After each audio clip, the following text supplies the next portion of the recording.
What's up everyone? Welcome back again to my YouTube channel. So may pag-usapan natin kung paano nga ba magbenta, okay? At makabenta, okay? Sa ating egg business.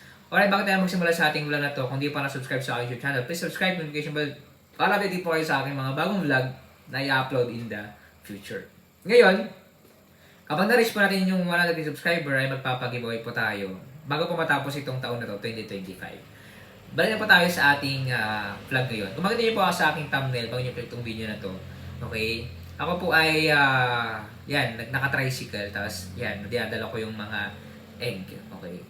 Dati, ang ginagawa ko is pupunta ako sa mga barangay, okay?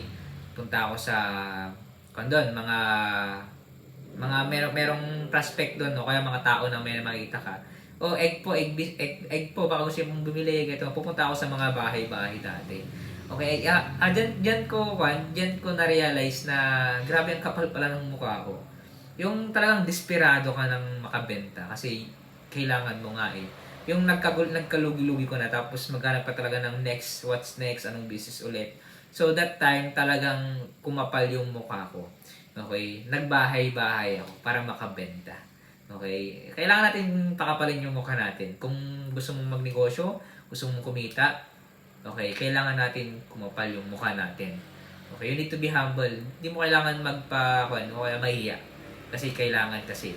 Kahit hindi naman kailangan, kung talagang fashion mo, go. Yun ang ginawa ko. Okay, naging makapal yung mukha ko. Alright, bago tayo matapos sa ating vlog, may binibenta pa akong libro para po sa inyo, mga gusto magnegosyo. Okay? Medyo mahal lang to, pero worth it. The same time din yung malaman kung bakit mahal po itong libro na to. Click nyo lang po ang Facebook page, official link sa description. Tapos mag-message lang po kayo. Salamat po sa inyong panonood.